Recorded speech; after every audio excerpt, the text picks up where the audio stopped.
Hello mga kapatid sa IT. For today's video, ito na yung part 2 ng ating NetBird series. So, papakita ko sa inyo yung ating setup sa topology dito sa aking home lab. So, meron ako dito, ito yung details ng aking VLAN ID. So, yung default is VLAN ID 1, syempre, default. And then, VLAN ID 10. So, dito tayo magte-test ng subnet ang gagawin ko muna is itong Windows OS ngayon ay naka VLAN 10 and ang makukuha niyang IP is 10.110.0/24. So, tingnan natin ngayon dun sa ating Proxmox BE. So, mamaya, by the way guys, bago ako mag-proceed sa Proxmox, pakita ko sa inyo yung actual topology. So, yan. So, yung default ko is 172.17.200.1 and ito naman, so yun yung default and ito yung switch. L2 switch ko is 172.17.200.1. So, mamaya papakita ko sa inyo kapag once na connected na tong NetBird na to, ah, dahil ayun, di ko pala nasabi sa inyo guys, na ito palang ito, nakalimutan ko siya lagyan ng arrow. So ito yung magiging peer routing niya. Itong IP na to. So ayusin ko lang yung linya para makita nyo. Ayusin ko lang, babaan natin to para mas maganda. And ibahin ko yung kulay. Siguro gawin ko na lang siyang violet kasi siya yung peer routing. Which is dyan dadaan yung uh, peer yung routing para ma-ping natin or ma-access natin tong mga IP address na to dito sa VLAN ID 1 kapag outside office. So ngayon ginawa ko kasi itong Windows OS is naka VLAN 10 muna siya para dito sa test subnet natin. Para ang ginawa ko kasi dun sa VLAN na to is naka inter VLAN and naka ACL security. So hindi niya mapiping yung 172.17.200.18. Sana nakuha nyo yung logic guys kasi ang prerequisite talaga dito is alam nyo yung ACL, network ACL and yung VLAN ID. Ma sobrang makakatulong to sa inyo kapag naunawaan nyo yung concept. So kahit anong deployment magagawa nyo na talaga. So ayan, nilagyan ko na siya ng kulay guys. Ngayon ang mangyayari itong Windows OS na to, dito siya magra-route gamit kay NetBird. Ang kulit ng araw, no? OC kasi ako sa mga araw-araw. So anyway, balik tayo ngayon dito. Lagyan lang natin, yan. Ganyan yung mangyayari kapag connected na siya. So ngayon, punta na tayo ngayon sa ating Proxmox.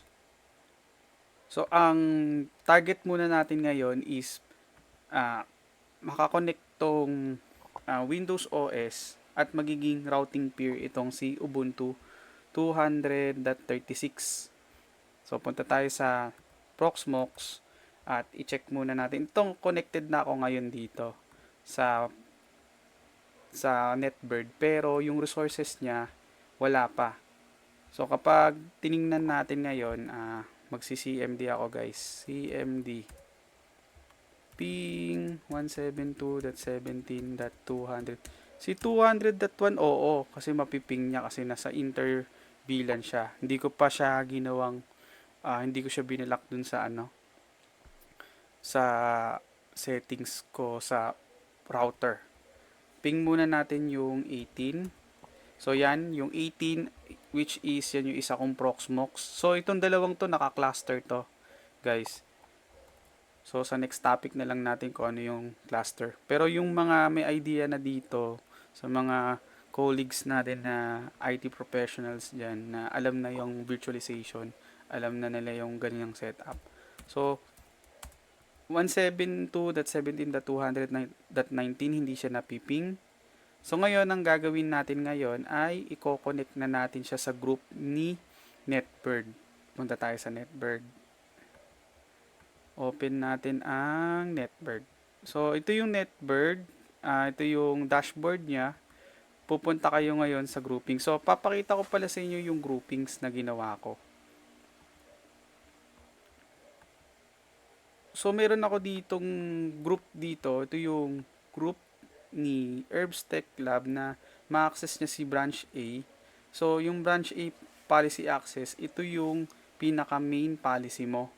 Policy natin. So, dito naman sa Branch A resource group, dito tumatakbo kung ano yung ginawa natin. So, ito guys, redundant lang to. Pero, ang gagawin kasi natin dito, ito turn off. Turn off muna natin to. Pwede kasing gawin natin is i-allow yung buong subnet /24 and pwede naman natin gawin na pang isa-isang server. So, /32. So, for example, /32 kay 200.5, 200.19. So, ang gawin muna natin, ito, papakita ko muna sa inyo yung list ng branch A VM list. And i-disable muna natin or i-delete muna natin tong 200.0 para hindi natin maping yung ibang VMs dun sa branch A. So, delete muna natin to. Delete ko muna yan. Delete. And i-delete ko muna to si 18 para makita nyo, para hindi maping si 18. Kasi hindi natin siya inad dun sa group. So, ngayon, ang gagawin muna natin ay i-add na natin sa Herbs Tech team si hindi pala sa user. Punta tayo sa peers.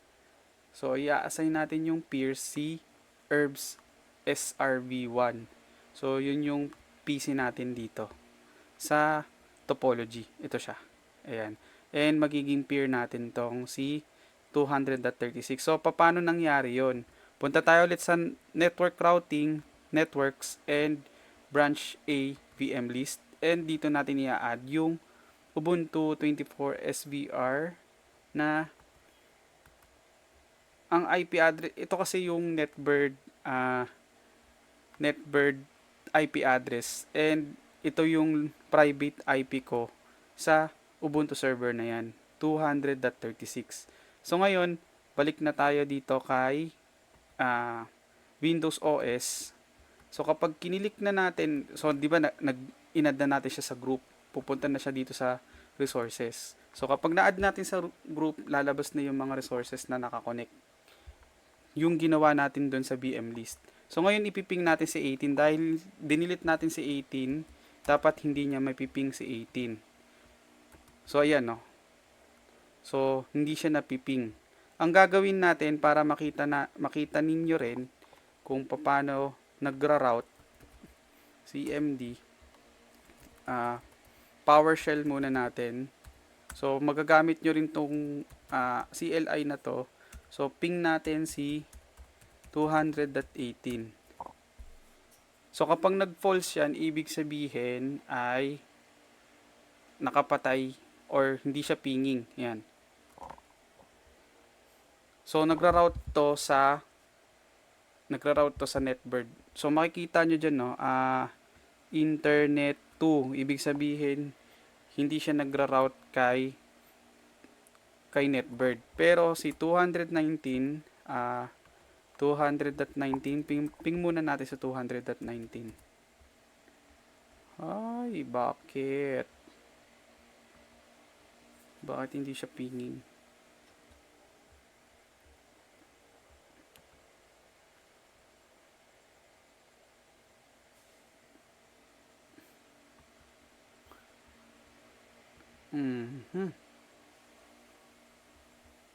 Turn off nga muna natin to.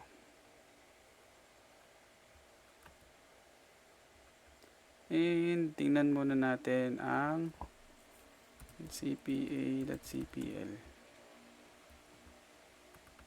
At tingnan natin kung anong IP address nito. Bakit detect cancel? Status lang. So yan, 210.100.10.10.3. Ayan. Tingnan muna natin kung may internet. Dapat may internet to. Ping google.com. So, pinging siya. Ayaw niya. Ayun, pinging na. So, ginawa ko lang pala is disable and enable. And punta tayo dun sa PowerShell para makita nyo kung saan nagra-route yung ating, pwedeng trace route, pero ito kasi yung pinaka nagustuhan ko sa TNC na command kapag in-enter mo yan. Ayan, routing siya sa 200, routing siya sa Netbird. Ito yun, WT0. So, ito yung Netbird IP kapag once na connected na yung Netbird. Ito yung IP niya. So, ngayon, ang gagawin naman natin ay idagdag natin ngayon si 18. So, babad natin. And, ang gawin natin ay open ko tong Netbird. Cancel to. So, para mas maganda ay ipagtabi natin. So, nakababad siya. Punta tayo kay Netbird. Networks. VM list. And, i-add natin ngayon mag-add tayo ng gawin natin herbs PBE1 and yung IP address ng PBE1 18. Kahit hindi nyo na gawing /32 yan, automatic magiging /32 yan. So, add resources muna natin. Add muna natin. So, yan. Hindi pa siya pinging dahil hindi pa siya added sa group ng branch A resources. So, enter lang natin and then save. So, click natin to. Ayun, pinging na siya. Ayun na, pinging na siya. And makikita nyo na ngayon yan dito sa resources. So, ito yung kagandahan ng Netbird compared dun sa manual WarGuard configuration. Kapag nag-generate ka ng WarGuard ID, iisa-isahin mo pa yung configuration nun. So, ito, hindi na. And, lastly guys, pwede natin gawin dito sa policy access. Pag inedit nyo yan, pwede nyong firewall security kung ano yung selected ports lang na pwede niya ma-access. For example, yung 8080 tingnan for example 443 hindi natin sama si 443.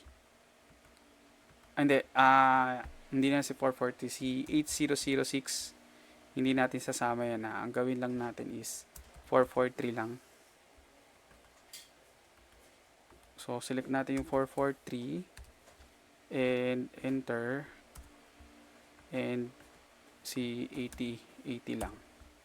So, save changes natin to guys. So, testing natin ngayon dun sa Windows Server kung saan naka-install to. Ayan. Open tayo ng incognito. And try natin ngayon yung 18006. So, hindi siya mag-o-open dahil hindi siya naka-allow. So, ang gagawin natin ay i-add natin ngayon tong si 8006 kay TCP. So, edit natin to and i-add, ayan o. So, naka-block siya. Ito yung kagandahan niya. Para siyang firewall din. So, 8006 save natin ngayon.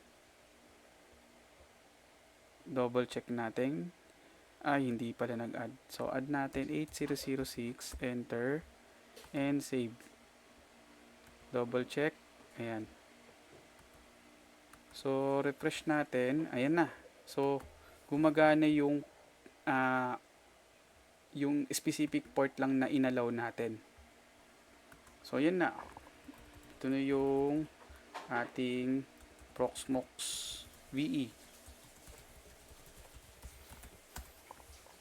Ayan.